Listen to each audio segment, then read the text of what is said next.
हम आज की क्लास में प्रायद्वीपीय पठारी प्रदेश पेनिनसुलर प्लेटो रीजन जो है उसको डिस्कस करेंगे। अब पेनिनसुलर प्लेटो रीजन या प्रायद्वीपीय पठारी प्रदेश कहाँ पर स्थित है? आपको याद होगा जब हमने फर्स्ट भौतिक प्रदेश का डायग्राम या मैप देखा था, उसमें यहाँ जो मार्क किया हुआ है ये वाला पूरा क्षेत्र, ये प्रायद्वीपीय पठारी क्षेत्र है। और इस पेनिनसुलर प्लेटो रीजन में जो ट्रायंगल शेप का जो रीजन है, इसी में ये पहाड़ियाँ या यहाँ पे जो पहाड़ियाँ हैं गुजरात की, वो भी सम्मिलित है। उसके साथ साथ मेघालय का जो पठारी क्षेत्र है वो भी इसका भाग है। तो ये है प्रायद्वीपीय पठारी प्रदेश जो आज हम डिस्कस करने वाले हैं, पेनिनसुलर प्लेटो रीजन। अब जैसा कि आपको दिखाई दे रहा है, ये भारत के दक्षिणी प्रायद्वीपीय भाग में पेनिनसुलर पार्ट में स्थित एक भौतिक प्रदेश है। और पेनिनसुलर पार्ट क्या होता है, पेनिनसुला क्या होता है, ये आपको ऑलरेडी अब पता होगा। पेनिनसुला जो है तीन ओर से सागर से घिरा होता है। पेनिनसुला या प्रायद्वीप तीन ओर से सागर से घिरा होता है। और भारत का ये जो भाग है साउथ वाला, ये सी से सागर से घिरा हुआ है तीनों ओर से, इसीलिए इसको कहते हैं प्रायद्वीपीय भाग। तो प्रायद्वीप में यहाँ पर एक पठारी प्रदेश है, इसी को हम प्रायद्वीपीय पठारी प्रदेश कह रहे हैं। ट्रायंगल शेप का है, त्रिभुजाकार है और भारत का सबसे बड़ा भौतिक प्रदेश है। जितने भी फिजियोग्राफिक डिविजन हमने देखे हैं, 5 भौतिक प्रदेशों में हमने भारत को बांटा है। उन 5 भौतिक प्रदेशों में सबसे बड़ा भाग जो है यही है। अगर आपको उच्चावच में पूछा जाए, रिलीफ फीचर्स में उच्चावच, तो उच्चावच में सबसे बड़ा भाग जो है वो मैदान है, प्लेन्स। क्योंकि जब हम रिलीफ फीचर की या उच्चावच की बात करते हैं तो हम उसमें दोनों तरह के मैदान इंक्लूड करते हैं। ये उत्तरी मैदानी प्रदेश भी उसमें सम्मिलित करते हैं, प्लस तटवर्ती मैदानी प्रदेश भी उसमें सम्मिलित करते हैं। तो जब आपसे रिलीफ पूछा जाए उच्चावच, तो उच्चावच में सबसे बड़ा उच्चावच परिस्थिति या रिलीफ फीचर मैदान की है, जो लगभग 43% के आसपास है।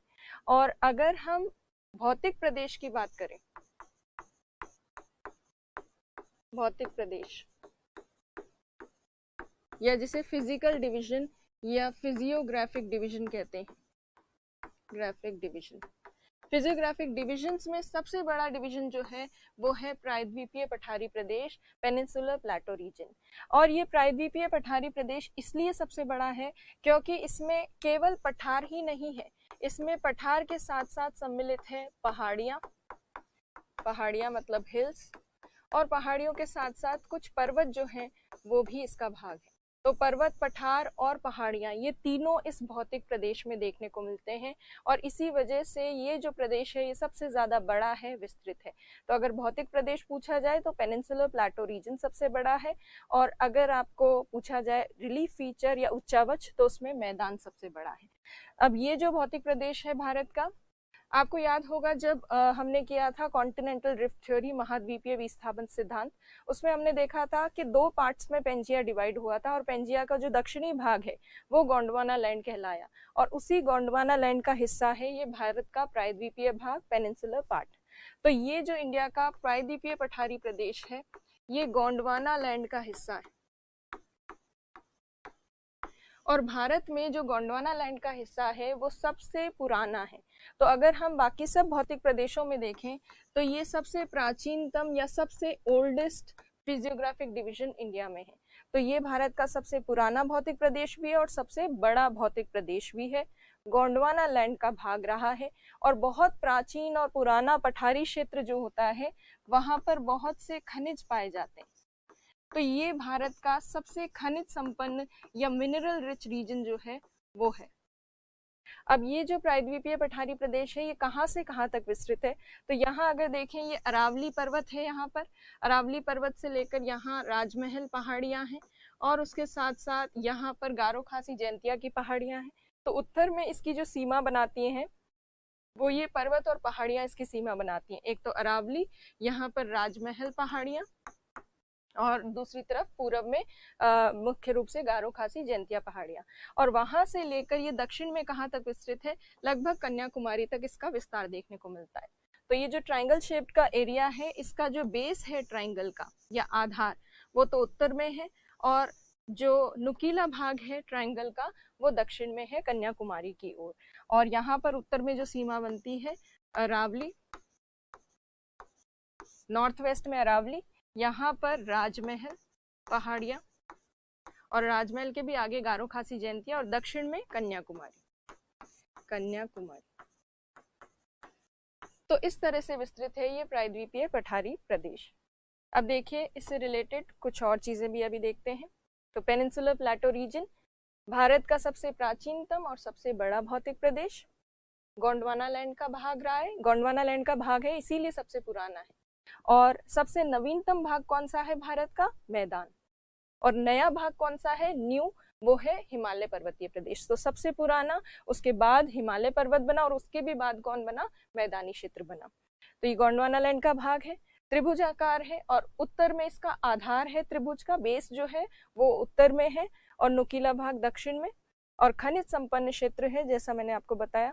अच्छा, एक और चीज, विवर्तनिक दृष्टि से टेक्टोनिकली ये स्टेबल है। हमने प्लेट विवर्तनिक की सिद्धांत किया था, plate tectonic theory. Tectonic activities या विवर्तनिक गतिविधियां क्या होती है? भूकंप, ज्वालामुखी, ये सब होती है। अब ये जो पेनिनसुलर प्लेटो रीजन है, ये बहुत पुराना लैंडमास है। जितना पुराना भूभाग होता है वो उतना ही स्थिर होता है, उतना ही स्टेबल होता है। तो इसीलिए भारत में बाकी भौतिक प्रदेशों की तुलना में अगर देखें तो ये सबसे स्थिर भाग है, स्टेबल पार्ट है। और सबसे कम स्टेबल पार्ट कौन सा है इंडिया का? वो है हिमालय पर्वतीय प्रदेश। हिमालय पर्वतीय प्रदेश क्यों अस्थिर है? क्योंकि वो प्लेट के किनारे पर है, और प्लेट किनारे पर होने के कारण निरंतर यहाँ पर भूकंप आते रहते हैं, लगातार प्लेटों का कन्वर्जेंस होता है, अभिसरण होता है, जिसकी वजह से भूकंप की स्थिति यहाँ लगातार बनी रहती है। तो ये अगर तुलनात्मक रूप से देखें तो ये एक ऐसा भौतिक प्रदेश है जो विवर्तनिक दृष्टि से हमें स्थिर देखने को मिलता है। फिर भी जैसा कि हमने भारत के भूकंप आदि के बारे में जब अध्ययन किया था तब देखा था कि माना कि ये स्टेबल लैंडमास है, पर फिर भी महाराष्ट्र में कुछ क्षेत्रों में आजकल थोड़े बहुत भूकंप आने लगे। फिर भी तुलनात्मक रूप से बाकी भौतिक प्रदेशों की तुलना में ये काफी स्थिर भूभाग है, जहां भूकंप आदि की समस्या बहुत कम देखने को मिलती है। फिर जैसा मैंने अभी आपको बताया, इसका नाम है पठारी प्रदेश, प्लेटो रीजन, पर केवल पठार नहीं है इसमें, पठारों के साथ साथ इसमें पर्वत है, पहाड़ियां हैं, माउंटेन्स हैं, हिल्स हैं, प्लेटो हैं, ये सब सम्मिलित रूप से इस प्रदेश का निर्माण करते हैं। इसीलिए जब हम उच्चावच देखते हैं, रिलीफ फीचर्स, उसमें हम परसेंटेज अलग अलग देखते हैं। माउंटेन का परसेंटेज अलग देखते हैं, पर्वत का, पहाड़ियों का प्रतिशत अलग से देखते हैं, पठार का प्रतिशत अलग से देखते हैं, और मैदान का अलग से देखते हैं। तो जब हम अलग अलग देख रहे हैं उच्चावच को, तब उनमें सबसे बड़ा कौन सा है? मैदान। और जब प्रदेश देख रहे हैं तो प्रदेश में इस पेनिनसुलर प्लेटो रीजन में ये सब इंक्लूडेड है, इसीलिए ये भारत के सबसे बड़े भौतिक प्रदेश का निर्माण करता है। अब इस पेनिनसुलर प्लेटो रीजन से रिलेटेड और भी बेसिक चीजें देखते हैं। ये जो है ये तो ब्लॉक डायग्राम है। अगर हम रियल डायग्राम देखें तो उसमें आपको पेनिनसुलर प्लेटो रीजन कुछ इस तरह से नजर आएगा। ये देखिए, ये अरावली पर्वत है, यहाँ पर ये पश्चिमी घाट दक्षिण तक है, और फिर उसके बाद ये पूर्वी घाट, और यहाँ ये छोटा नागपुर पठार के आगे राजमहल पहाड़ियां। ये त्रिभुजाकार भाग जो है, ट्राइंगल शेप्ड रीजन, ये है पेनिनसुलर प्लेटो रीजन। और अभी अगर आप देखेंगे तो ये दिख ही रहा होगा आपको, सबसे बड़ा भौतिक प्रदेश है ये पूरा पार्ट। इसमें बहुत सी पठार, पर्वत, पहाड़ियां हैं, और इसका कुछ भाग यहाँ गुजरात में मिलेगा और कुछ भाग आपको यहाँ मेघालय में मिलेगा। तो ये है पेनिनसुलर प्लेटो रीजन। अब इसका विस्तार उत्तर से दक्षिण तक कितना है, पूर्व से पश्चिम तक इसकी चौड़ाई कितनी है, वो सब भी हम देख लेते हैं। तो देखिए, ये है पेनिनसुलर प्लेटो रीजन, जहां जहां फैला हुआ है उसको अगर हम ब्लॉक डायग्राम के बेसिस पे देखें, उत्तर से दक्षिण तक का जो विस्तार है वो लगभग 1700 किलोमीटर का है, और पूर्व से पश्चिम तक का जो विस्तार है लगभग 1400 किलोमीटर का है। तो इस तरह से ये विस्तृत है मैदानी क्षेत्र, और जैसा मैंने आपको बार बार बताया, भारत का सबसे बड़ा भौतिक प्रदेश है। तो इसका एरिया आपको ध्यान होना चाहिए, जैसा कि हमने हिमालय पर्वतीय प्रदेश किया था। हिमालय पर्वतीय प्रदेश 5 लाख वर्ग किलोमीटर क्षेत्र में फैला है, 5 लाख स्क्वायर किलोमीटर एरिया में। और दूसरा हमने जो प्रदेश किया था मैदानी प्रदेश, ये प्लेन रीजन या उत्तरी मैदानी प्रदेश जो है 7 लाख वर्ग किलोमीटर में फैला हुआ है, 7 लाख स्क्वायर किलोमीटर। और ये जो पेनिनसुलर प्लेटो रीजन है, प्रायद्वीपीय पठारी प्रदेश, ये लगभग 16 लाख वर्ग किलोमीटर क्षेत्र में फैला हुआ है, 16 लाख स्क्वायर किलोमीटर। तो काफी बड़ा एरिया है। आपको इंडिया का एरिया याद है?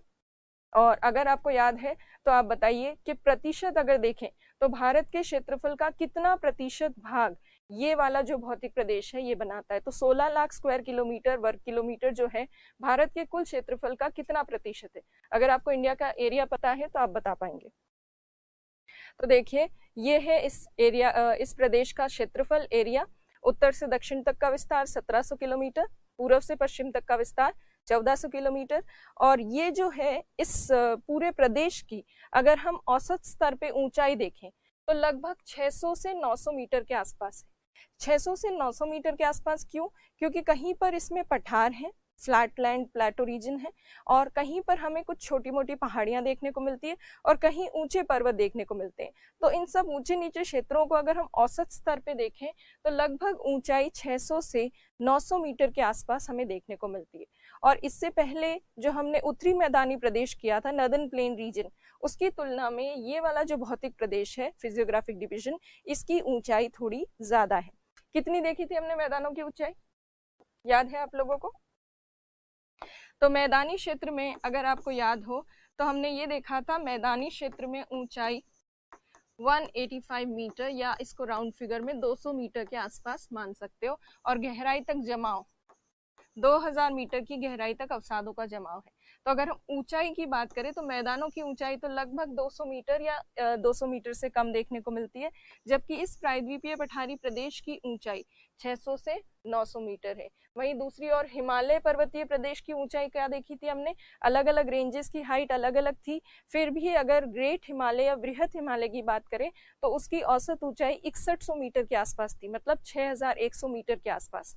तो कहाँ ऊंचे हिमालय जिनकी ऊंचाई 6000 मीटर के ऊपर है, या कुछ चोटियां 8000 मीटर के ऊपर भी देखने को मिलती है, कहाँ मैदान जिसकी ऊंचाई केवल 200 मीटर के आसपास है, और कहाँ ये पठारी प्रदेश जिसकी 600 से 900 मीटर के आसपास ऊंचाई है।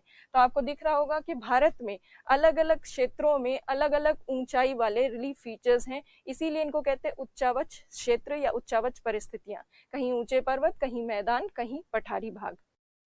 तो ये है ऊंचाई इस प्रदेश की। अब जैसा मैंने बताया कि इस प्रदेश में बहुत सारी पर्वत, पहाड़ियां, ये सब सम्मिलित है और पठार सम्मिलित है। तो अब कौन कौन से पठार इस प्रदेश का भाग है वो हम देखेंगे, और आज की क्लास में मेनली हम प्लेटो जो है इस प्रदेश के जो पठार हैं उन्हीं को डिस्कस करने वाले हैं। पठार डिस्कस करें उससे पहले यहाँ पर जो ये माउंटेन रेंजेस बनी हुई है उनको हम देखते हैं। ये जो पर्वत श्रेणी यहाँ है ये है अरावली। अरावली, उसके बाद ये अरावली किसमें दिख रही है? राजस्थान में। मैप होपफुली आपको आता होगा, पॉलिटिकल मैप, और पॉलिटिकल मैप देख के आप राज्यों को पहचानने लगे होंगे। अगर आपने इंट्रोडक्शन वाली इंडिया की क्लास ढंग से की है और अच्छे से पढ़ा है, मैप में लर्न किया है, तो आपको ध्यान होगा। ये राजस्थान है, अरावली मेनली राजस्थान में फैला हुआ है। ये मध्य प्रदेश है। इस मध्य प्रदेश में मुख्यतः जो श्रेणी फैली है वो है विंध्याचल। विंध्याचल श्रेणी का आगे विस्तार हमें बिहार और थोड़ा बहुत झारखंड तक भी देखने को मिलता है। दूसरी जो प्रमुख श्रेणी है यहाँ पर वो है सतपुड़ा। सतपुड़ा श्रेणी ये भी मध्य प्रदेश में स्थित है। और फिर यहाँ से गुजरात के दक्षिणी भाग से कन्याकुमारी तक लगभग आपको जो श्रेणी दिख रही है ये है वेस्टर्न घाट या पश्चिमी घाट कहते हैं इसको। और पश्चिमी घाट के अलावा पूर्वी तट के पास, ईस्टर्न कोस्ट के पास, यहाँ तमिलनाडु से लेकर उड़ीसा तक जो श्रेणी है ये टुकड़ों में है, मतलब एक कंटिन्यूस रेंज नहीं है, छोटे छोटे इसके काफी सारे पार्ट्स हैं। इसको हम कहते हैं पूर्वी घाट, ईस्टर्न घाट, पूर्वी घाट। और पश्चिमी और पूर्वी घाट को जोड़ने वाली जो पहाड़ियां हैं वो यहाँ स्थित है, जिनका नाम है नीलगिरी पहाड़ियां, नीलगिरी हिल्स। नीलगिरी हिल्स। तो अब ये पहाड़ियां जो हैं या ये माउंटेन रेंजेस जो हैं इनके बीच बीच में कई सारे पठार हैं, उनको हम डिस्कस करने वाले हैं। अब उनको डिस्कस करें उससे पहले माउंटेन रेंजेस नोट डाउन कर लीजिए ताकि आपको ध्यान रहे कि कौन सा पठार किस रेंज के बीच में। तो ये अरावली, ये विंध्याचल, सतपुड़ा, पश्चिमी घाट, पूर्वी घाट और नीलगिरी पहाड़ियां। अब हम बात करते हैं एक एक करके पठारों की। अब देखिए सबसे पहला पठार मेवाड़ का पठार, नाम से पता चल रहा है राजस्थान में, तो मेवाड़ का पठार लगभग यहाँ स्थित है, ये मेवाड़ का पठार। फिर दूसरा जो पठार है, अभी सिर्फ नाम देख रहे हैं, फिर एक एक को डिस्कस करेंगे। फिर है मध्य भारत पठार। देखिए मध्य भारत पठार ये एमपी का जो नॉर्थ वेस्टर्न पार्ट है, उत्तर पश्चिमी भाग, यहाँ स्थित है। ये है मध्य भारत पठार। फिर उसके बाद है बुंदेलखंड पठार। बुंदेलखंड पठार जो है ये यूपी के इस दक्षिणी भाग और एमपी के इस भाग में स्थित है, तो ये है बुंदेलखंड पठार। फिर आ जाता है मालवा का पठार। मालवा का पठार जो है वो यहाँ एमपी में दिखेगा, त्रिभुजाकार पठार है। इसी का विस्तार राजस्थान में हाड़ौती के पठार के रूप में देखने को मिलता है, तो ये है मालवा का पठारी भाग। फिर उसके बाद है बघेलखंड। बघेलखंड जो है ये कौन सा राज्य है? छत्तीसगढ़, और ये है एमपी। छत्तीसगढ़ एमपी के बिल्कुल सीमा क्षेत्र पर यहाँ पर स्थित है बघेलखंड पठार। फिर उसके बाद आ जाता है छोटा नागपुर पठार। छोटा नागपुर पठार ये राज्य जो है इसको पहचानते हैं आप? झारखंड। झारखंड और झारखंड के आसपास जितने भी राज्य हैं उनमें फैला हुआ है थोड़ा थोड़ा ये छोटा नागपुर पठार। तो ये छोटा नागपुर पठार जिसका थोड़ा सा विस्तार बिहार में, थोड़ा छत्तीसगढ़ में, थोड़ा उड़ीसा में और थोड़ा पड़ोसी राज्य पश्चिम बंगाल में भी देखने को मिलता है। फिर है मेघालय पठार। नाम से पता चल रहा है मेघालय में है ये मेघालय पठार। फिर उसके बाद आपको याद होगा गारो खासी जयंतिया पहाड़ियां मैंने बताई थी, वो पूर्वांचल में सम्मिलित नहीं है, वो मेघालय पठार का भाग है। उसके साथ साथ असम की मिकिर और रेंगमा जो पहाड़ियां हैं वो भी पूर्वांचल का भाग ना होकर यहाँ एक छोटा सा पठार है असम में, उसका हिस्सा है। उस छोटे से पठार का नाम है कर्बी आंगलोंग पठार। कर्बी आंगलोंग पठार या प्लेटो लगभग यहाँ स्थित है। फिर उसके बाद दंडकारण्य या करण्य पठार। दंडकारण्य पठार जो है वो छत्तीसगढ़ और उड़ीसा में है मुख्य रूप से। थोड़ा सा उसका विस्तार आपको ये पड़ोसी राज्य जो है तेलंगाना और आंध्र प्रदेश इनकी सीमा के पास भी देखने को मिलेगा, बट मेनली छत्तीसगढ़ और उड़ीसा में इसका विस्तार है। तो ये है दंडकारण्य पठार। लास्ट जो है दक्कन का पठार। दक्कन का पठार यहाँ विस्तृत है, त्रिभुजाकार आकृति है उसकी, ट्रायंगल शेप में। ये सब राज्य जो यहाँ पर हैं जिसमें सम्मिलित है महाराष्ट्र, कर्नाटक, तेलंगाना, आंध्र प्रदेश, इन सब राज्यों में विस्तृत है। तो ये 10 प्रमुख पठार हैं जो इस पठारी प्रदेश में पेनिनसुलर प्लेटो रीजन में हमें देखने हैं। एक एक करके इन पठारों को हम डिस्कस करते हैं। और इन पठारों में अगर उत्तर में, नॉर्थ में हम प्लेटो देखें तो ये मेवाड़, मध्य भारत, ये वाले पठार जो हैं ये इतने रेलेवेंट या इतने इम्पोर्टेंट नहीं है जितना ये मालवा का पठार इम्पोर्टेंट है, प्लस ये छोटा नागपुर पठार इम्पोर्टेंट है, और इस तरफ ये मेघालय का पठार। तो ये 3 मेजर पठार नॉर्थ इंडिया में ये ज्यादा इम्पोर्टेंट है। बाकी भी हम देखेंगे बट ये 3 बहुत इम्पोर्टेंट है। और साउथ इंडिया में तो ये दोनों ही है, दोनों ही इम्पोर्टेंट है। दक्कन का पठार भी है और दंडकारण्य पठार भी है। तो सबसे पहले हम देखते हैं मेवाड़ का पठार। तो अब देखिए मेवाड़ का पठार वही राजस्थान में स्थित है। राजस्थान में ये अरावली पर्वत जो है उसके ठीक पूर्व में यहाँ ये पठार स्थित है। और अरावली के ठीक ईस्टर्न साइड में ये जो पठार है इसके स्लोप की अगर बात करें, अक्सर पठार का जो ढाल है या इवन मैदान का ढाल जो है वो किसके द्वारा पता चलता है? नदी के द्वारा पता चलता है, रिवर के द्वारा। और इस पठार पर कौन सी नदी बहती है? तो इस प्लेटो के ऊपर एक नदी बहती है जिसका नाम है बनास। और ये जो बनास नदी है ये बहती है इस तरह से पश्चिम से पूरब की ओर। तो ये पश्चिम से पूरब की ओर बहती हुई नदी जो है इस पठार का ढाल बता रही है कि इस पठार का ढाल किस तरफ है? पूरब की तरफ है, ईस्ट की तरफ झुका हुआ है। तो ये इसका स्लोप है। और बनास रिवर जो है ये आगे चलकर एक अन्य नदी से मिलती है, चंबल। और चंबल कहाँ से आती है? जो मालवा का पठारी क्षेत्र है, मालवा प्लेटो रीजन, यहाँ से चंबल गुजरती है, राजस्थान में आती है। राजस्थान से होते हुए यहाँ मध्य भारत पठार से निकल कर और आगे जाती है और यमुना नदी से मिल जाती है। तो चंबल नदी जो है ये इन 2 पठारों के ऊपर से होते हुए जाती है। इन 2 पठारों को जब डिस्कस करेंगे तब चंबल रिवर की और बात करेंगे। तो इसमें राजस्थान के इस मेवाड़ के पठार की बस यही प्रमुख बात है कि अरावली के पूरब में है, पूरब की ओर इसका ढाल है और एक प्रमुख नदी बनास जो है वो इसके ऊपर बहती है। अब हम दूसरा पठार या दूसरा प्लेटो देखते हैं। ये मध्य भारत पठार है जो भारत के लगभग मध्य भाग में आपको दिखेगा। राजस्थान, यूपी और एमपी की बॉर्डर रीजन जहाँ पे मिलती है वहां पर ये पठार हमें देखने को मिलता है। तो ये है वो मध्य भारत पठार। और जैसा मैंने आपको बताया था कि चंबल नदी मालवा के पठार से होते हुए और आगे आती है, राजस्थान से होते हुए जाती है और फिर इस पठार के ऊपर बहती है, मध्य भारत पठार के ऊपर, और आगे जाकर मिलती है यमुना नदी से। तो इस पठार के ऊपर, इस प्लेटो के ऊपर चंबल नदी बहती है और चंबल नदी बहकर उत्तर में जा रही है और यमुना नदी से मिल रही है। तो इसका मतलब इस पठार का सामान्य ढाल जो है वो किसकी तरफ है, उत्तर की तरफ है। और एग्जैक्ट स्लोप की बात करें तो ये नदी आपको इस तरह से जाती हुई नजर आ रही है। इसका मतलब इस पठार का, इस प्लेटो का जो स्लोप है वो आपको नॉर्थ वेस्ट, साउथ वेस्ट से, दक्षिण पश्चिम से उत्तर पूर्व की ओर दिखेगा।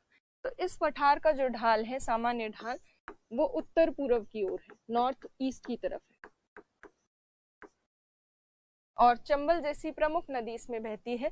अब चंबल जहाँ पे भी बहती है वहाँ की खास बात क्या है, जब चंबल बहती हुई जाती है इस तरह से आगे और यमुना से मिलती है, तो चंबल नदी के आसपास जो अर्धशुष्क या शुष्क या कम नमी वाला जो क्षेत्र होता है वहां पर चंबल नदी का पानी खिंचता है। आसपास की भूमि जहाँ पे नमी कम होती है वो पानी को खींचती है। उसकी वजह से चंबल के आसपास पानी जब बहकर जाता है तो आसपास ऐसी नालियां सी बन जाती, और ये जब नालियां सी बनती हैं तो ये चंबल के आसपास जो भूमि होती है उसको काट देती है, और कटने के कारण ये धीरे धीरे नालियां जो हैं ये बढ़ती जाती है, पानी जो है इसको काटता जाता है। तो चंबल के दोनों तरफ ये खास बात है कि इस तरह की नालियां सी नजर आती हैं, और ये नालियां जो पानी के द्वारा बनती हैं इससे जो अपर्दन होता है, इरोजन होता है, उसे बोलते हैं अवनालिका अपर्दन। अवनालिका अपर्दन। तो चंबल के दोनों तरफ इस तरह से हमें अवनालिका अपर्दन या गली इरोजन देखने को मिलता है, गली इरोजन, जिससे बीहड़ या बीहड़ खड्ड जिसे कहते हैं, या रेवाइंस जो होते हैं, उबड़ खाबड़ भूमि या बैड लैंड टोपोग्राफी जिसको कहा जाता है, उसका निर्माण होता है चंबल के आसपास, क्योंकि ये भूमि कट जाती है और कटने फटने के कारण ये नालियां सी बन जाती है और उबड़ खाबड़ भूमि और रेवाइंस जो है वो बनते हैं। तो चंबल जहां से भी बहती है, चाहे वो मालवा का पठार हो, चाहे वो ये मध्य भारत का पठार हो, चंबल के आसपास बीहड़ का निर्माण होता है, या इसे बीहड़ खड्ड भी कहते हैं। बीहड़, इंग्लिश में इसको कहते हैं रेवाइंस। तो ये चंबल नदी इस पठार के ऊपर से बहते हुए इसको काटते हुए जाती है, अवनालिका अपर्दन करते हुए जाती है। वैसे तो अवनालिका अपर्दन, गली इरोजन यहाँ इस मध्य भारत पठार में भी होता है, पर सबसे ज्यादा अवनालिका अपर्दन होता है मालवा के पठार में। तो अगर पूछा जाए कि भारत में सबसे ज्यादा अवनालिका अपर्दन कौन करती है, तो चंबल नदी करती है। और कहाँ, कौन से क्षेत्र में करती है, तो मालवा के पठारी क्षेत्र में सबसे ज्यादा करती है। तो ये हो गई चंबल नदी। तो इस पठार की अगर बात करें, मध्य भारत पठार की, ये एमपी के उत्तर पश्चिमी भाग में स्थित है, जहाँ राजस्थान, यूपी और एमपी का सीमा जो है टच कर रही है, तीनों स्टेट्स का बॉर्डर टच करता है, वहां पर स्थित है ये। स्लोप इसका क्या है, उत्तर पूर्व की ओर, जैसा नदी बहती है उससे पता चलता है नॉर्थ ईस्ट की तरफ है। चंबल नदी बहती है इस पर, और चंबल नदी यहाँ गली इरोजन या अवनालिका अपर्दन के माध्यम से रेवाइंस या बीहड़ जो है उनका निर्माण करती है। तो चंबल नदी फेमस है बीहड़ के निर्माण के लिए। तो ये इस पठार की प्रमुख बातें थी। अब हम दूसरा पठार करते हैं जो कि है बुंदेलखंड पठार। अब कहाँ है, सबसे पहले हमने जो पठार कर लिए वो कौन कौन से, ये हमने किया है मेवाड़ का पठार, ये है मध्य भारत पठार, और अब जो करने वाले हैं वो है बुंदेलखंड पठार। इसकी लोकेशन देखिएगा, यहाँ पर स्थित है बुंदेलखंड पठार। यहाँ ये यूपी का कुछ भाग एक्सटेंड होकर, विस्तृत होकर एमपी की तरफ आ रहा है। तो यूपी के इस दक्षिणी भाग और एमपी के उत्तरी भाग में यहाँ ये पठार स्थित है, बुंदेलखंड वाला।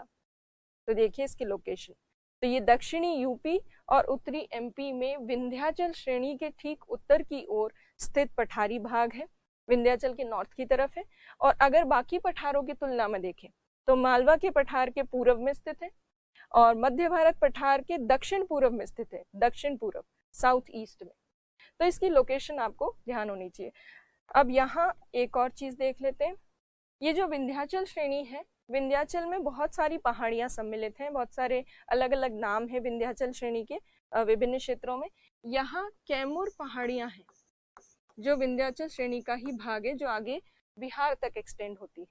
तो कैमूर पहाड़ियां जो विंध्याचल का भाग है उसके ठीक पश्चिम में या उत्तर में आप कह सकते हैं ये बुंदेलखंड का पठार है, और कैमूर के ठीक पूर्व में यहाँ ये बघेलखंड का पठार है। तो बुंदेलखंड और बघेलखंड एक पूर्व में है, एक पश्चिम में। पश्चिम की ओर कौन सा है, बुंदेलखंड है, और पूर्व की ओर कौन सा है, बघेलखंड। तो बघेलखंड पठार अभी हम करेंगे, पर यहाँ इन दोनों के बीच में जो विंध्याचल पर्वत है उसको क्या कहा जाता है? कैमूर पहाड़ियां या कैमूर कहा जाता है। तो अगर आपसे पूछा जाए कि बुंदेलखंड और बघेलखंड पठार के बीच में कौन सा पर्वतीय भाग है, तो कैमूर पहाड़ियां है। या फिर आप क्या कह सकते हो, कैमूर पहाड़ियां किसका भाग है? विंध्याचल का। तो अगर विंध्याचल भी लिखा हुआ है तो वो भी सही है। तो दोनों पठारों के बीच में विंध्याचल पर्वत श्रेणी स्थित है। अब बात करते हैं इस बुंदेलखंड पठार की। तो बुंदेलखंड पठारी क्षेत्र एक ऐसी स्थिति में है, एक ऐसे लोकेशन में है जहां ये विंध्याचल के ठीक उत्तर की ओर है, और विंध्याचल के उत्तर की ओर होने के कारण यहाँ तक इतनी ज्यादा वर्षा पहुंच नहीं पाती, ना तो अरब सागर की शाखा से, ना ही बंगाल की खाड़ी की जो मानसून शाखा है, मानसून की जो ब्रांचेस हैं, अरेबियन सी और बे ऑफ बंगाल, दोनों से ही यहाँ पे बहुत ज्यादा बारिश नहीं हो पाती। इसी वजह से ये जो प्लाटो रीजन है, पठारी क्षेत्र, यहाँ अर्ध शुष्क परिस्थितियां हैं, सेमी एरिड कंडीशंस। जब भी कोई पठारी क्षेत्र या प्लाटो रीजन ऐसी स्थिति में होता है जहां शुष्कता होती है या अर्ध शुष्क परिस्थितियां होती है, उस स्थिति में उस पठार का अपर्दन आसानी से हो जाता है। तो इस पठारी क्षेत्र में अर्ध शुष्क परिस्थितियां हैं और दो प्रमुख नदियां बहती हैं इस पर, बेतवा नदी जो इसके पश्चिमी भाग में बहती है और केन नदी जो इसके पूर्वी भाग में बहती है। तो केन और बेतवा जैसी नदियां इसके ऊपर बहती हैं। जब भी कभी अर्धशुष्क परिस्थितियों में कोई नदियां बह रही हों किसी पठारी क्षेत्र में, तो इन नदियों का पानी आसपास के क्षेत्रों में खिंचता है, क्योंकि नमी नहीं है, आसपास सूखी भूमि है, और वो सूखी भूमि क्या करती है? नदी के पानी को खींचती है। उसकी वजह से आसपास का जो क्षेत्र है वहाँ काफी ज्यादा इरोजन होता है। प्लस नदी इन पठारों के ऊपर या इस प्लेटो के ऊपर जब केन और बेतवा नदियां बहती हैं तो काफी ज्यादा इरोजन करती हैं, और अपर्दन के माध्यम से यहाँ इस पठारी क्षेत्र में गहरी घाटियां बनाती है, बहुत डीप वैलीज बनती है इस प्लेटो के ऊपर, पठार के ऊपर। किस नदी के द्वारा? केन और बेतवा नदियों के द्वारा। और जब ये नदियां उत्तर में जाकर और मिलती हैं, ये उत्तर में जाकर केन और बेतवा नदियां मिलती हैं यमुना नदी से, तो इसका मतलब इस पठार का ढाल किस तरफ है? जो भी इसके ऊपर रिवर्स हैं वो जा रही हैं यूपी की तरफ, और जाकर मिल रही है किसमें? यमुना नदी में। जो यमुना नदी किससे मिलती है आगे चलकर? गंगा नदी से। तो इस पठार के अगर सामान्य ढाल की बात करें, नॉर्मल स्लोप की बात करें, तो नॉर्थ की तरफ है, क्योंकि इसकी रिवर्स नॉर्थ की तरफ जा रही है, तो इसका ढाल या स्लोप उत्तर की ओर है। और ये जो पठारी भाग है, इस पठार से या इस प्लेटो के ऊपर से नदियां बहते हुए जैसे ही प्लेटो से गिरेंगी, पठार तो ऊंचा होता है, और जब मैदानों में प्रवेश करती है नदियां तो पठार से गिरते समय वो बनाती हैं जलप्रपात, वाटरफॉल। तो ये केन और बेतवा नदियां जो हैं, ये ना केवल इस पे गहरी घाटियां बनाती हैं, पर गहरी घाटियों के साथ साथ इस पठार से गिरते समय ये दोनों नदियां जो हैं ये यहाँ जलप्रपात या वाटरफॉल भी बनाती हैं, तो इस तरह से इस पठार की प्लेटो की अगर मेन बातें करें तो केन और बेतवा जैसी नदियां बहती है। अर्ध शुष्क परिस्थितियों के कारण इसका इरोजन, अपर्दन काफी आसानी से और ज्यादा होता है, और ये नदियां यहाँ पर गहरी घाटियां बनाते हुए और जलप्रपात बनाते हुए आगे जाती हैं, और ये केन और बेतवा नदियां आगे जाकर मिलती हैं कौन सी नदी से? यमुना नदी से। तो ये इस पठार की प्रमुख बात है।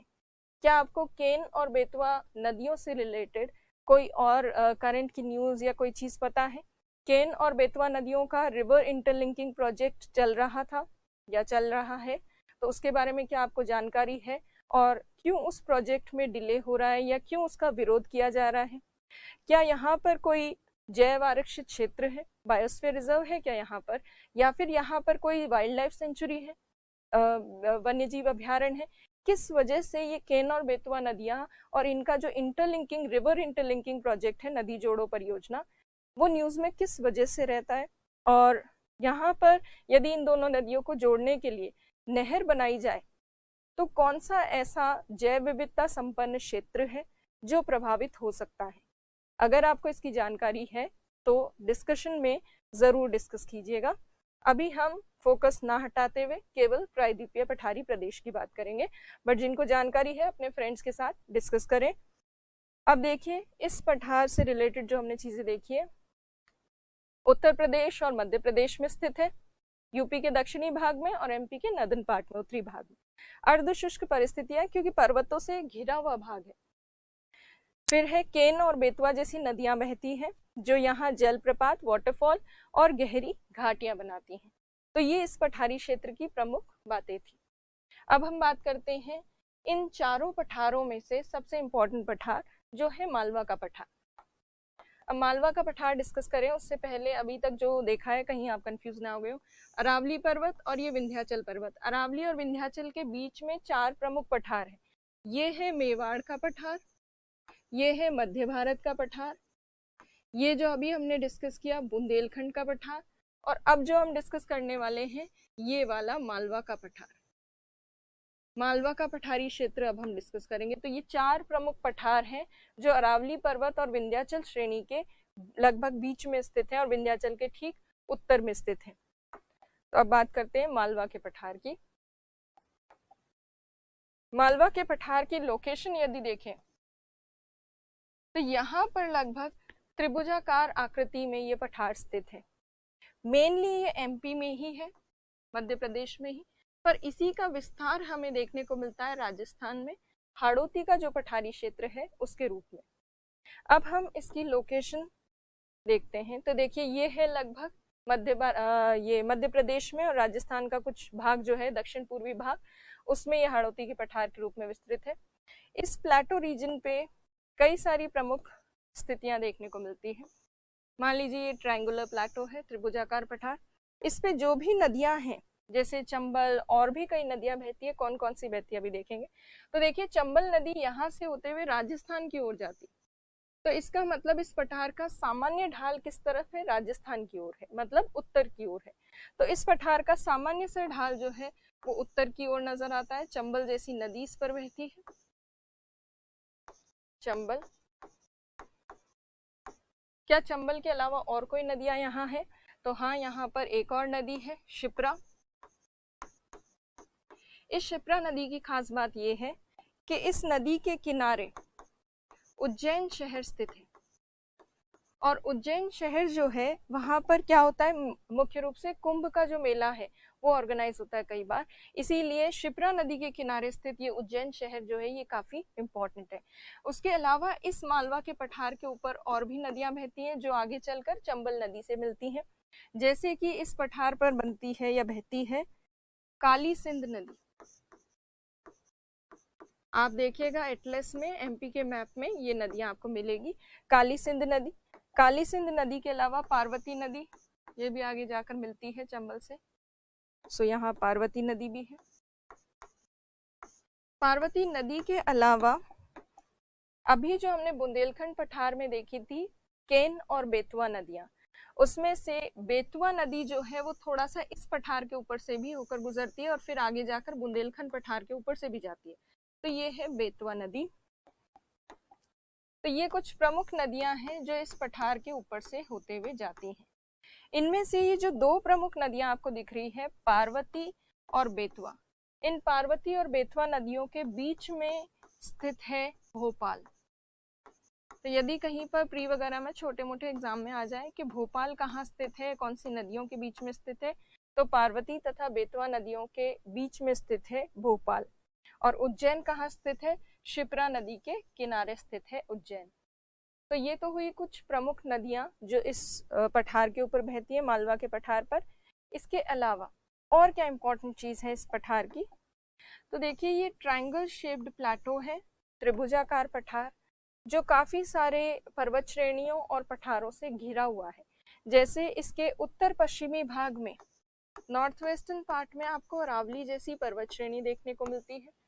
इसके उत्तरी भाग में आपको मध्य भारत पठार, और इसके पूर्व की ओर आपको देखने को मिलता है बुंदेलखंड पठार, पूर्व या उत्तर पूर्व बुंदेलखंड पठार, और इसके दक्षिण की तरफ आपको देखने को मिलती है विंध्याचल श्रेणी। तो इन पठारों और पर्वत श्रेणियों से घिरा हुआ है ये मालवा का पठार। वैसे मेनली एमपी में है और कुछ नदियां बहती है इसके ऊपर, ये हमने ऑलरेडी देख लिया है। उसके अलावा क्या खास बात है, तो इस पठार के ऊपर लावा की परत पाई जाती है।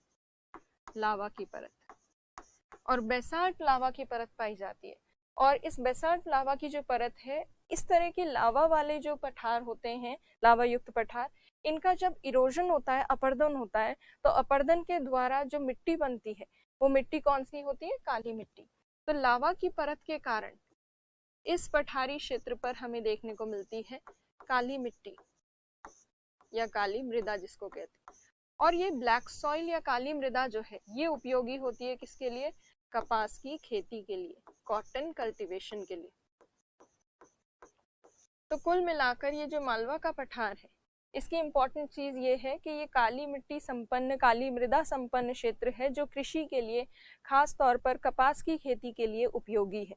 उसके साथ साथ कई सारी प्रमुख नदियां यहाँ बहती हैं। कुछ प्रमुख क्षेत्र या शहर यहाँ पर स्थित हैं जो अभी हमने देखे नदियों के आसपास जो स्थित थे। और इसका सामान्य सा ढाल, नॉर्मल अगर स्लोप की बात करें तो नॉर्थ की तरफ है, तो उत्तर की ओर इसका हमें ढाल देखने को मिलता है। और हाड़ौती का पठार राजस्थान वाला जो है वो इसी का विस्तृत भाग है।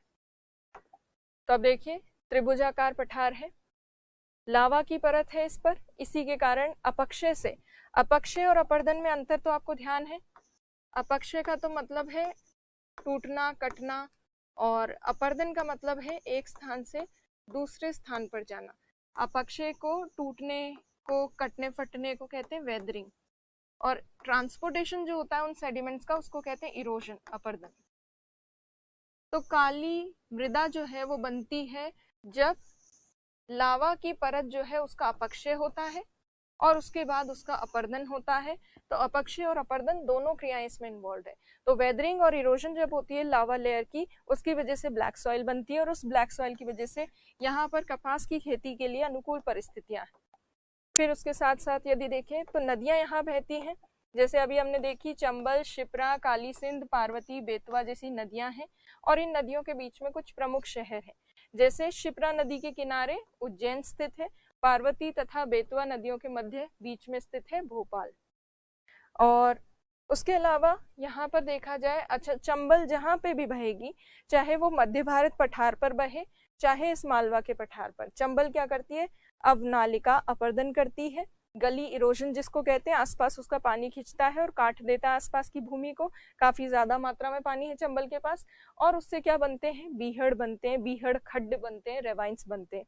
तो इस मालवा के पठारी क्षेत्र पर भी चंबल नदी बीहड़ बनाते हुए जाती है। तो चंबल नदी की अगर फ्लो को देखें हम, तो दो ऐसे पठार है जिनके ऊपर से होते हुए जाती है। एक तो ये मालवा का पठार, एक तो ये मालवा का पठार, उससे राजस्थान होते हुए फिर मध्य भारत पठार के ऊपर से होते हुए आगे जाती है, यमुना नदी पर बहती है। तो दो प्लेटों में, पठारों में हमने देखा चंबल नदी का नाम, एक तो मध्य भारत पठार में और एक मालवा के पठार में। तो अब अरावली और विंध्याचल के बीच में जो चार पठार हैं हम चारों कर चुके हैं। मेवाड़ का पठार जिस पे बनास नदी बहती है, मध्य भारत का पठार जिस पर चंबल बहती है, उसके बाद ये बुंदेलखंड का पठार जिस पर बहती है बेतवा, और बेतवा नदी जो है इस मालवा के पठार के ऊपर से भी होते हुए जाती है, बेतवा और केन। और ये मालवा का पठार जो अभी किया हमने, चंबल और उसकी सहायक नदियां इस पर बहती हैं। तो ये चारों पठार हम कर चुके हैं। अब हम बात करेंगे इस बघेलखंड पठार की, जो ठीक पूर्व में है। इसके ये जो विंध्याचल श्रेणी है उसका जो कैमूर पहाड़ है, इस कैमूर पहाड़ के ठीक पूर्व में स्थित है बघेलखंड पठार, और उसके आगे है छोटा नागपुर पठार। इनको एक एक करके डिस्कस करते हैं। तो अब देखिए सबसे पहले हम बघेलखंड पठार की बात करेंगे। इसकी लोकेशन देखिए विंध्याचल के ठीक ईस्ट में यहाँ स्थित है। अब देखिए इसको डिस्कस करते हैं कि क्या प्रमुख चीजें हैं। तो यदि आप देखें यहाँ पर विंध्याचल के का जो भाग है उसको क्या कहते हैं? कैमूर। तो ये कैमूर पहाड़ियों के या कैमूर हिल्स के ठीक पूर्व में स्थित है, ईस्ट में। कौन कौन से राज्यों में अगर इसका विस्तार है वो देखें तो ये छत्तीसगढ़ राज्य है। अगर आप स्टेट को पहचान रहे हैं तो ये छत्तीसगढ़ है और ये पूरा एमपी है। तो थोड़ा सा इसका भाग एमपी में है और थोड़ा सा इसका भाग छत्तीसगढ़ में। तो मुख्यतः छत्तीसगढ़ और एमपी में विस्तार है इसका, मध्य प्रदेश और छत्तीसगढ़ में। और ये जो ऊंचा उठा हुआ पठारी भाग है ये दो नदियों के बीच में अफवाह तंत्र को अलग करने का काम कर रहा है। कहीं पर अगर दो नदियां बह रही हैं और उनके बीच का कुछ भाग ऊपर उठ जाए तो उसकी वजह से क्या होगा, एक नदी दूसरी दिशा में चली जाएगी और दूसरी नदी दूसरी डायरेक्शन में चली जाएगी जहां पे भी स्लोप होगा। तो ये वाला जो पठारी क्षेत्र है प्लेटो रीजन, यहाँ से गुजरती है सोन नदी, और सोन नदी जो निकलती है यहाँ ये सतपुरा वाली श्रेणी क्षेत्र से, सोन नदी आगे जाती है और आगे जाकर मिलती है गंगा नदी से। और दूसरी तरफ छत्तीसगढ़ में ही कुछ पहाड़ियां हैं, वहां से ये निकलती है महानदी। तो महानदी और सोन नदी के बीच में ये ऊंचा उठा हुआ भाग है, इसी वजह से ये महानदी और सोन नदी के अफवाह तंत्र को बिल्कुल अलग कर रहा है, सेपरेट कर रहा है। अगर ये ऊंचा उठा हुआ भाग ना होता यहाँ पर तो हो सकता है, संभावना ऐसी थी कि या तो सोन नदी इस तरफ बहना शुरू कर देती या फिर ये महानदी जो है ये उत्तर की ओर जाकर और गंगा नदी से मिल जाती। पर ये ऊंचा उठा हुआ पार्ट है, इसीलिए इन दोनों नदियों को बिल्कुल पृथक कर रहा है, अलग कर रहा है ये। तो इस बघेलखंड पठार की सबसे इम्पोर्टेंट बात यही है कि ये जो पठार है ये सोन नदी और महानदी, इन दोनों नदियों के अपवाह तंत्र को, मतलब ड्रेनेज सिस्टम को सेपरेट करता है। अपवाह तंत्र या ड्रेनेज सिस्टम क्या होता है, एक होती है प्रमुख नदी और उस नदी से आकर जब उसकी सहायक नदियां ट्रिब्यूटरीज मिलती हैं, तो नदी और उसकी सहायक नदियां ट्रिब्यूटरीज एक साथ सम्मिलित रूप से क्या कहलाती हैं, अपवाह तंत्र, ड्रेनेज सिस्टम। तो महानदी और उसकी सहायक नदियों को, ट्रिब्यूटरीज को वो अलग करता है सोन और सोन की सहायक नदियों से। तो इन दोनों के ड्रेनेज सिस्टम को सेपरेट करने का काम करता है बघेलखंड पठार। तो देखिए मध्य प्रदेश तथा छत्तीसगढ़ में है ये। कैमूर पर्वत जो है यहाँ पर विंध्याचल का जो भाग है उसके ठीक पूर्व में है और सोन और महानदी के अपवाह तंत्र को अलग करता है। सोन नदी होते हुए आगे उत्तर की ओर होते हुए चली जाती है गंगा नदी से मिलने, और महानदी चले जाती है पूर्व की तरफ, बंगाल की खाड़ी में गिरती है। तो ये हो गया बघेलखंड पठार। अब हम उत्तर भारत का सबसे प्रमुख, सबसे खनिज संपन्न पठार जो छोटा नागपुर पठार है उसको डिस्कस करते हैं। तो देखिए छोटा नागपुर पठार, पहले तो लोकेशन देखिए कि कहाँ स्थित है। ये राज्य को पहचानते हैं आप, ये स्टेट, ये राज्य है झारखंड। झारखंड और उसके आसपास के राज्य में फैला हुआ है, ये है छोटा नागपुर पठार। तो आसपास के राज्य कौन से हैं, यहाँ बिहार है थोड़ा सा उत्तर में, और थोड़ा सा पश्चिम बंगाल जो पूर्व की तरफ है उसका भी कुछ एरिया इसमें आता है, और उड़ीसा का कुछ भाग इसमें आ जाता है छोटा नागपुर पठार में, और थोड़ा सा छत्तीसगढ़ का भाग इसमें सम्मिलित है। तो ये है छोटा नागपुर का पठारी क्षेत्र। अब इस पठारी क्षेत्र में वैसे अगर पूछा जाए एक राज्य आपको चुनना हो तो एक स्टेट कौन सा चुन सकते हैं, झारखंड, क्योंकि झारखंड राज्य का अधिकतम भाग जो है वो छोटा नागपुर पठार का ही विस्तार देखने को मिलता है वहां पर। अब इस छोटा नागपुर प्लेटो में राज्य तो यहाँ लिखे हुए हैं, उसके अलावा इसकी अगर ऊंचाई की बात करें, वैसे तो इसकी हाइट प्लेटो रीजन की अलग अलग जगह अलग अलग है, पर औसत स्तर पर इसकी ऊंचाई 700 मीटर के आसपास है। इस पठार का जो पश्चिमी भाग है, वेस्टर्न पार्ट, वो थोड़ा ज्यादा ऊंचा है। जैसे जैसे हम ईस्ट की तरफ आते हैं वैसे वैसे ऊंचाई कम हो जाती। तो इस पठारी क्षेत्र का पश्चिमी भाग ऊंचा है और पूर्वी भाग जो है वो सामान्यतः हमें नीचा देखने को मिलता है। पश्चिमी भाग में हमें 1000 मीटर के आसपास तक भी ऊंचाई देखने को मिलती है, फिर मध्य भाग में हमें 700 मीटर के आसपास, और थोड़ा अगर पूर्व में चले जाते हैं तो 450 मीटर के आसपास भी हमें ऊंचाई देखने को मिलती है। तो क्रमशः पश्चिम से पूर्व की ओर सामान्यतः ऊंचाई कम होती है, बट औसत ऊंचाई वो कितनी हो सकती है, 700 मीटर के आसपास। अब ये जो पठार है इसको हम डिटेल में समझेंगे क्योंकि काफी प्रमुख खनिज संपन्न क्षेत्र है भारत का। तो अब देखिए इस प्लेटो रीजन को देखते हैं। ये अगर हम ब्लॉक डायग्राम में छोटा नागपुर पठार माने, ये छोटा नागपुर पठार है। इस पठार का जो पश्चिमी भाग है बिल्कुल वेस्टर्न साइड है, किसकी तरफ, छत्तीसगढ़ राज्य की तरफ वाला भाग। तो झारखंड और छत्तीसगढ़ का जो बॉर्डर रीजन है उसके पास जो भाग है, खासतौर पर झारखंड के पश्चिम में जो भाग है उसे कहते हैं पाट क्षेत्र।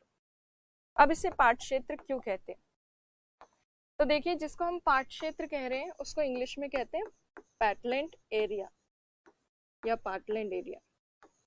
तो ये पाटलैंड एरिया है। अब डिफरेंस आपको ये सिर्फ देखना है कि पाट होता क्या है। तो देखिए पठार जो है, पठार एक बहुत पठार सामान्यतः किसको कहा जाता है? एक ऐसा ऊंचा उठा हुआ भाग जिसका ऊपरी हिस्सा समतल हो, टेबल नुमा जो आकृति होती है वो पठार होता है। जब इसी तरह के बड़े और विस्तृत पठार अपरदन की वजह से इरोजन के कारण अगर कट जाते हैं या छोटे छोटे पठारों में डिवाइड हो जाते हैं, तो उस स्थिति में बनते हैं इस तरह के पार्टलैंड। तो पठार जो है वो तो बहुत बड़े एरिया में फैला हुआ है। पठार का एरिया काफी बड़ा है, प्लस पठार की हाइट जो है वो लगभग हमें 600-700, पठार की हाइट तो कितनी भी हो सकती है, एक कंडीशन जो रिक्वायर्ड होती है कि ऊंचा भाग हो और ऊपर से समतल हो, ये पठार होता है।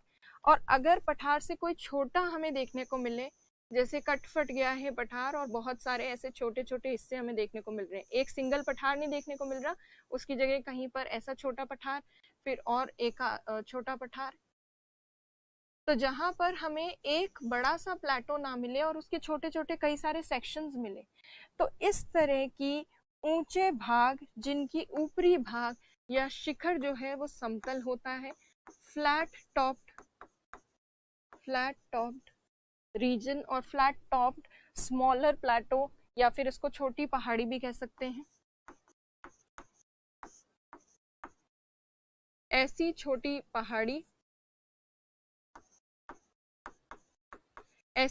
पहाड़ी या हिल जिसका ऊपरी भाग या ऊपरी शिखर समतल हो, जो पठार के अपर्दन से बनी हो, प्लेटो रीजन जो है उसके इरोजन से, कटने फटने से बनी हो, ऐसी छोटी समतल शिखर वाली पहाड़ियों को कहा जाता है मेसा।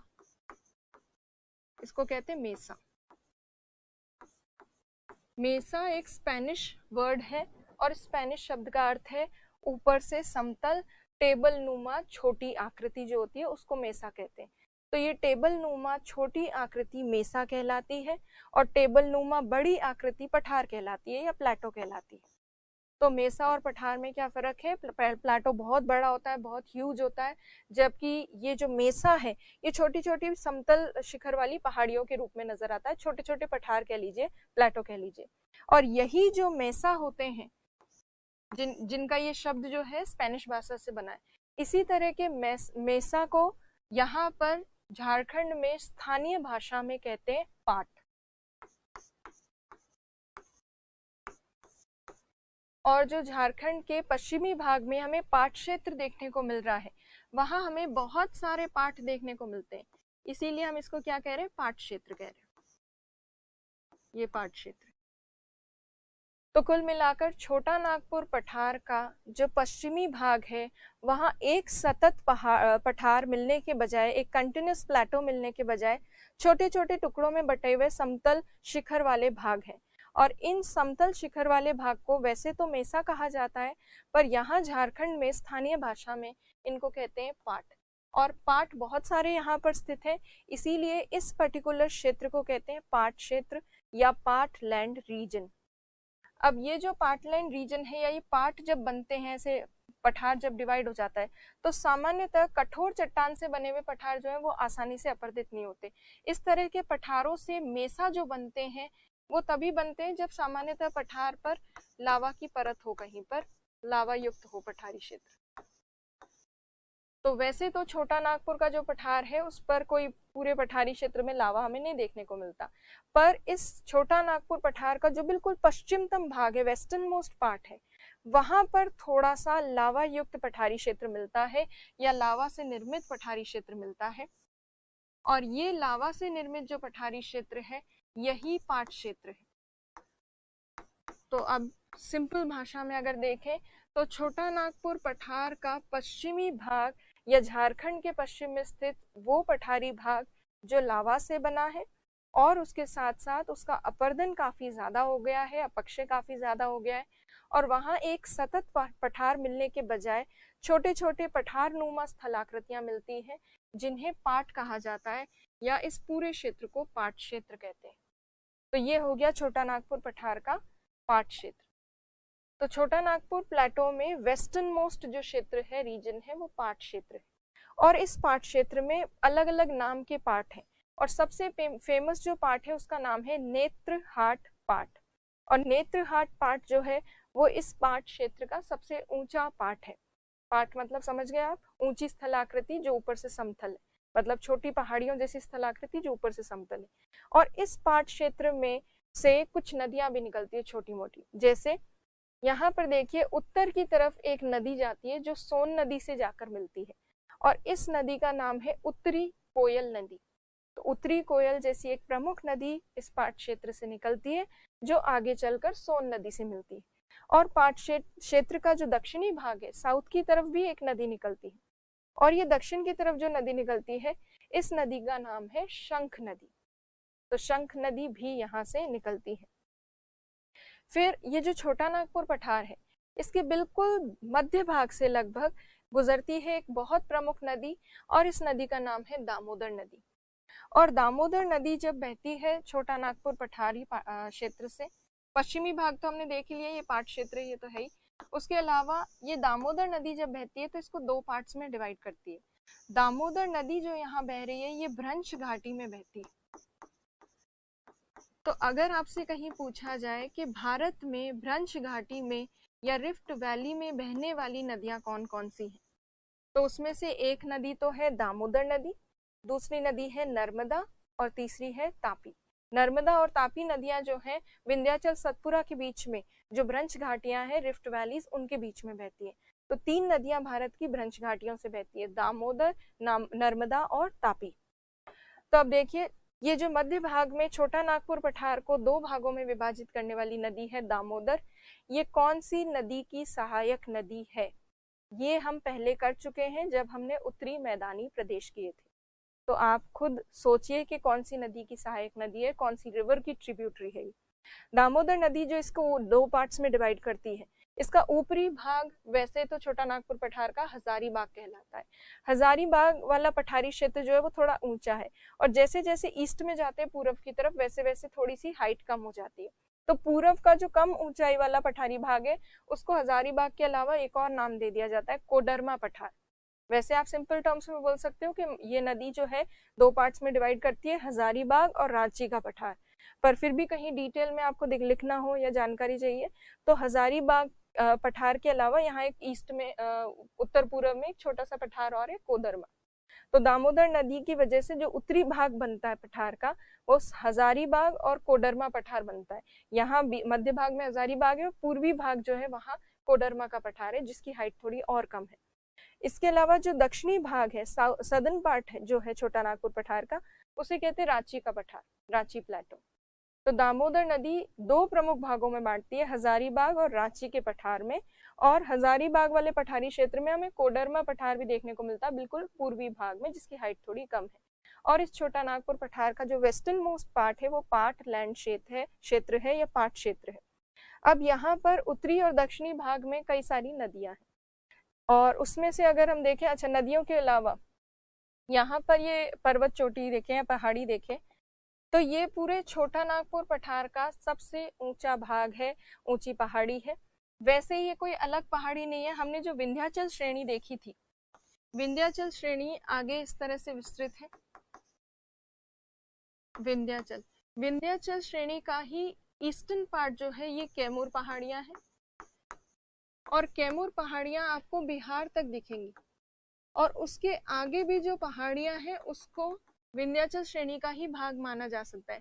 तो यहाँ पर जो ये पहाड़ी है इसका नाम है पारसनाथ। वैसे इस पारसनाथ पहाड़ी को विंध्याचल श्रेणी का ही विस्तृत भाग मानते हैं, पर यदि छोटा नागपुर पठारी क्षेत्र या उसके आसपास वाले क्षेत्र में सबसे ऊंचा भाग पूछा जाए तो छोटा नागपुर पठार का सबसे ऊंचा भाग है पारसनाथ पहाड़ियां, पारसनाथ हिल्स।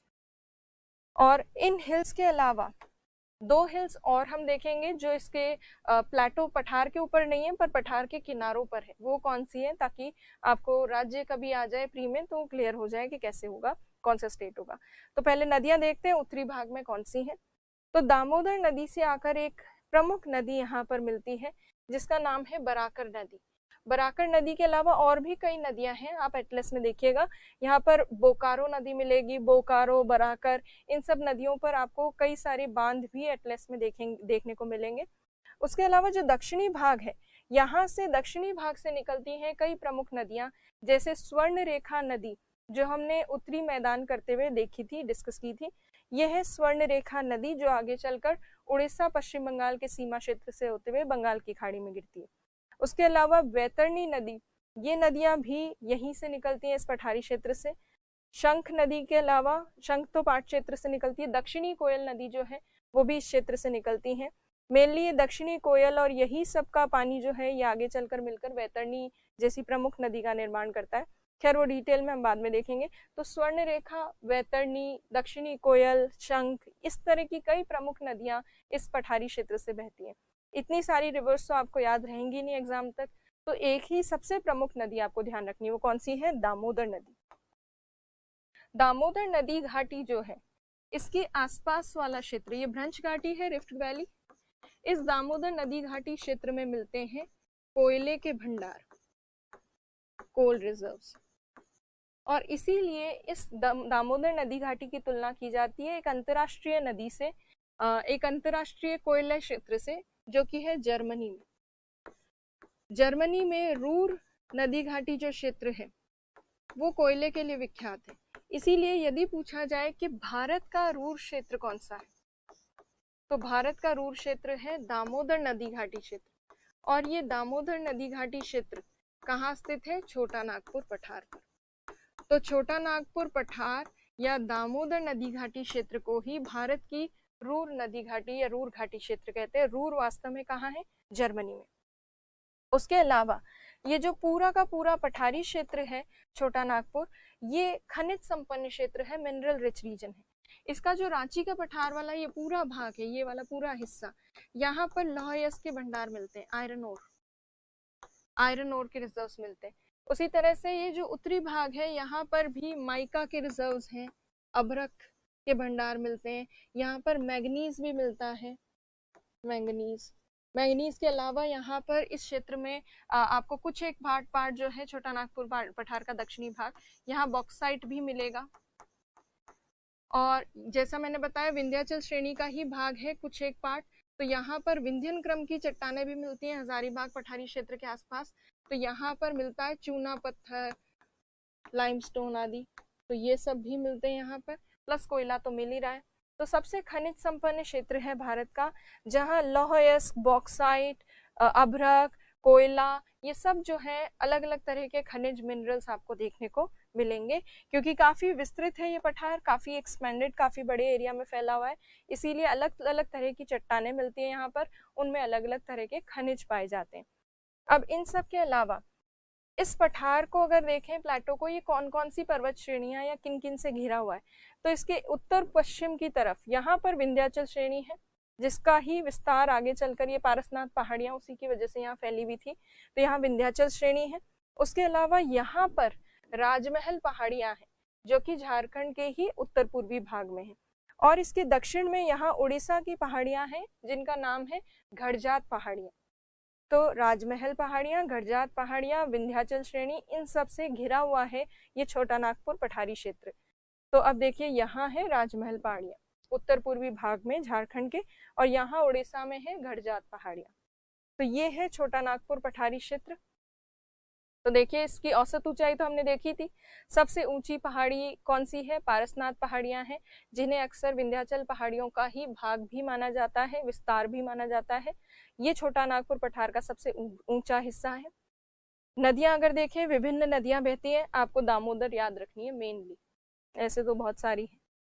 फिर उत्तरी भाग की यदि बात करें छोटा नागपुर पठार के, तो हजारीबाग तथा कोडरमा पठार। कोडरमा पठार से भी ज्यादा इंपॉर्टेंट जो याद रखने लायक चीज है वो हजारीबाग है। कोडरमा भूल भी जाए तो कोई बात नहीं, हजारीबाग तो याद रखना ही है। तो हजारीबाग और कोडरमा पठारी क्षेत्र देखने को मिलता है। ऊंचाई ज्यादा किसकी है? हजारीबाग की। कोडरमा क्षेत्र की ऊंचाई थोड़ी कम हो जाती है। दक्षिणी भाग की अगर बात करें तो रांची का पठार कहलाता है, रांची प्लेटो। और पश्चिमी भाग, बिल्कुल ये जो वेस्टर्न भाग है, ये लावा से निर्मित है। और लावा से निर्मित इस पठारी क्षेत्र को, वैसे तो ये मेसा क्षेत्र है, इसको स्थानीय भाषा में क्या कहते हैं? पाट क्षेत्र। इस पाट क्षेत्र में बहुत सारे पाट हैं, उनमें से नेतरहाट पाट जो है वो सबसे ऊंचा है, 1180 मीटर के आसपास इसकी ऊंचाई है नेतरहाट पाट की। और पारसनाथ पहाड़ियों की हाइट आप देखिएगा, पारसनाथ पहाड़ियों में एक शिखर, सबसे ऊंची चोटी भी है। तो पारसनाथ पहाड़ियों की हाइट क्या है ये आपको ढूंढना है। अब देखिए खनिज संपन्न क्षेत्र है, अलग अलग तरह के खनिज मिलते हैं, धात्विक खनिज, अधात्विक खनिज, ऊर्जा खनिज, वो सब यहाँ पाए जाते हैं। और महानदी घाटी में कोयला मिलता है जिसको रूर घाटी क्षेत्र कहते हैं। तो ये हो गई मुख्य चीजें छोटा नागपुर पठार की। अब देखिए इस पठारी क्षेत्र में जो हमने मेसा की बात की उसी को डिस्कस कर लेते हैं। मेसा, पठार और ब्यूट क्षेत्र में क्या अंतर होता है। तो देखिए जब बहुत बड़ा टेबल नुमा या मेज के जैसी आकृति होती है, जो ऊंची और समतल भूमि होती है बहुत बड़े क्षेत्र में, वो तो पठार कहलाती है। और पठार का ही छोटा रूप जो कि एक समतल स्थलाकृति है, ऊपर से समतल है, फ्लैट है और ऊंचा उठा हुआ है, तो इसको हम क्या कहते हैं, मेसा कहते हैं। पठार के अपर्दन से बनता है मेसा। पठार प्लेटो जब छोटा हो जाता है तो मेसा बनता है, उसको छोटी पहाड़ी, समतल शिखर वाली पहाड़ी भी कह सकते हैं। और जब ये मेसा और छोटा हो जाएगा और कट जाएगा और एक स्तंभ के जैसा नजर आने लगेगा, एक टावर के जैसा लगेगा, तो उसे कहेंगे ब्यूट। ब्यूट, इसे ब्यूट या आप कई जगह बूटे भी देखेंगे लिखा हुआ, पर इंग्लिश का स्पेलिंग जो है वो ध्यान रखना आपको, वही आपके लिए इंपॉर्टेंट है। तो पठार, मेसा और ब्यूट, इनके साइज में फर्क है। पठार प्लेटो सबसे बड़ा है, मेसा उससे थोड़ा छोटा है, और ब्यूट जो है वो एक स्तंभ के जैसा ही रह जाता है। और यहाँ छोटा नागपुर पठारी क्षेत्र में हमें क्या मिलते हैं, मेसा, जिनको स्थानीय भाषा में क्या कहते हैं, पाट। अब देखिए एक और डायग्राम से इनको देखते हैं। तो देखिए वही चीज इसमें समझाई हुई है। जब बहुत बड़ा कोई पठारी भाग होता है, समतल भाग, समतल और ऊंचा उठा हुआ भाग, उसको कहते हैं पठार। इसका जब अपर्दन हो जाता है, कट जाता है, तो उसके बाद जो बचता है थोड़ा ऊंचा और समतल शिखर वाला भाग, उसको मेसा कहते हैं। वो और छोटा, स्तंभ नुमा हो जाए और छोटा, तो उसको कहेंगे ब्यूट या ब्यूटे या बूटे भी लिखा हुआ देखने को मिलता है। तो अगर आपसे पूछा जाए मेसा का मतलब क्या है, आइसोलेटेड फ्लैट टॉप्ड हिल जिसके स्टीप स्लोप्स हो, या फिर समतल शिखर वाली पृथक पहाड़ियां जिनका ढाल तीव्र हो, उनको मेसा कहते हैं। और ब्यूट किसको कहते हैं, एक ऐसी संरचनात्मक आकृति या एक स्थल आकृति जो कि मेसा से थोड़ी छोटी होती है, उसको ब्यूट कहते हैं। और स्थानीय भाषा में क्या कहा जाता है, इनको मेसा को लोकली पाट कहते हैं। कहाँ पर पाट कहा जाता है या पाटलैंड कहा जाता है, छोटा नागपुर पठारी क्षेत्र में। कहाँ पर है ये, झारखंड में। तो झारखंड में इनको पाट कहा जाता है। कौन कौन से पाट के नाम है, तो एक तो है जमीरा पाट, नेत्रहाट पाट, बगरू पाट, खमर पाट, रलदामी पाट, लोटा पाट, इस तरह के कई सारे पाट स्थलाकृति आपको झारखंड में या छोटा नागपुर पठारी क्षेत्र के पश्चिमी भाग में देखने को मिलती है। तो ये हो गया छोटा नागपुर पठार। आगे जो बचे हुए पठार हैं उनको हम बाद में देखेंगे, पहले ये जो जितना किया उतना आप देख लीजिए। अब देखिए मेसा, ये 2 नंबर में मेसा का प्रश्न आया था। एक तो आपको आईएएस में, यूपीएससी के लिए तो ध्यान रखना ही है मेसा क्या है, ब्यूट क्या है, वो सब। और आरपीएससी में या आरएस में 2016 में ये प्रश्न बना था मेसा का। 2016 में 2 नंबर का प्रश्न बना था, 2 मार्क्स का। मेसा वैसे मेनली छोटा पठारी क्षेत्र ही होता है। और उसके अलावा छोटा नागपुर पठार से संबंधित एक प्रश्न बना था आरएस 2016 में, 5 नंबर का, 5 मार्क्स का।